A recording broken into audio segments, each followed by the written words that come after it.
అధ్యక్ష,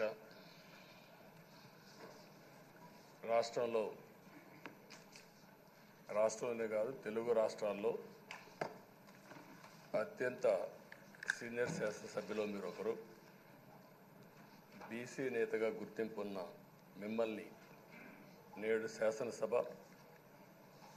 అధ్యక్ష పదవిలో చూడడం చాలా సంతోషంగా ఉంది అధ్యక్ష. అంతవరకు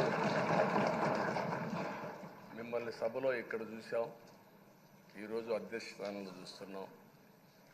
చాలా ఆనందంతో చాలా గర్వపడుతున్నాం.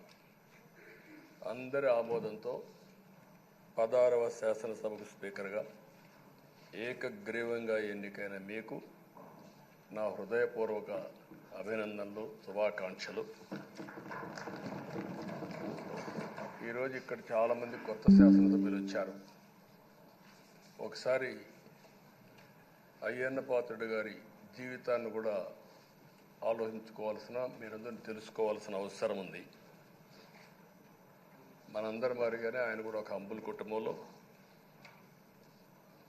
1957 సెప్టెంబర్ 4వ తారీఖున ఉత్తరాంధ్రలో నర్సీపట్నంలో జన్మించారు. తల్లిదండ్రులు చింతకాయల వరహాల దొర చెల్లాయమ్మ గారు.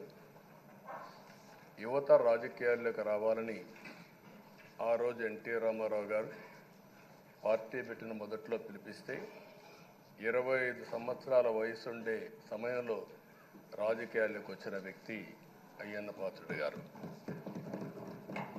అక్కడి నుంచి 7 సార్లు ఎమ్మెల్యే అయ్యారు, ఒకసారి ఎంపీ అయ్యారు.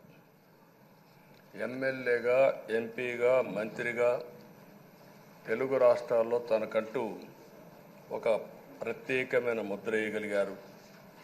ఏ పదవి ఇచ్చినా ఆ పదవికి వన్నె తీసుకొచ్చిన వ్యక్తి అయ్యన్న పాత్రుడు గారు.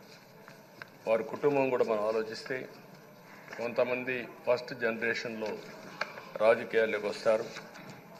అయ్యన్న పాత్రుడు గారిని చూస్తే 6 దశాబ్దాలు రాజకీయ చరిత్ర కలిగిన కుటుంబం. 1962లో అయ్యన్న పాత్రుడు గారి తాత లచ్చా పాత్రుడు గారు స్వతంత్ర పార్టీ నుంచి పోటీ చేసి గెలిచారు. స్వాతంత్ర సమరయోధుడు గౌత లచ్చన్న సమకాలికుడిగా పనిచేశారు. అదే వారసత్వాన్ని కొనసాగిస్తూ అయ్యన్న పాత్రుడు గారు ఇప్పటివరకు పనిచేస్తున్నారు.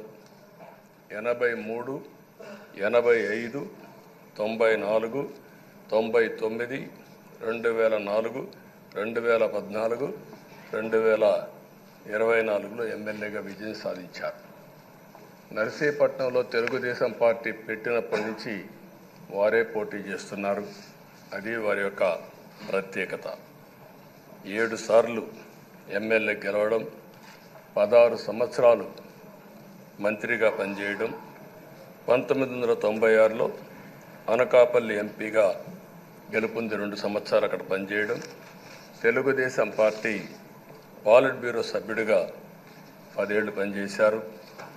టెక్నికల్ ఎడ్యుకేషన్, రోడ్లు, భవనాల శాఖ, అటవీ శాఖ, పంచాయతీరాజ్ శాఖ మంత్రిగా బాధ్యతలు నిర్వహించారు. 3 సార్లు R&B మినిస్టర్గా పనిచేశారు.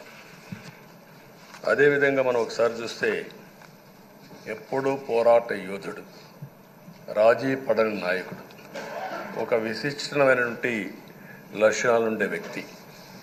తెలుగు రాష్ట్రాల్లో ఏ మారుమూల ఎవరిని అడిగినా అయ్యన్న పాత్రుడు గారిని గురించి చెప్తారు. 66 సంవత్సరాలు, ఇప్పుడు కూడా ఫైర్ బ్రాండే, చనిపోయే వరకు ఫైర్ బ్రాండ్గానే ఎక్కడ దాంట్లో రాజీనే లేదు. అదే మరి ఇంకొక పక్కన చూస్తే తనకంటూ ఒక ఇమేజ్. అదే సమయంలో లాయల్టీ ఫ్యాక్టరీలో కరుడు గట్టిన పసుపు యోధుడుగా పార్టీలో ఇంతవరకు ఉంటారు, ఎప్పటికీ ఉంటారు. అది ఆయన ప్రత్యేకత. నీతి, నిజాయితీ, నిబద్ధత ఇవన్నీ ఉణికిపుచ్చుకొని రాజకీయం చేశారు.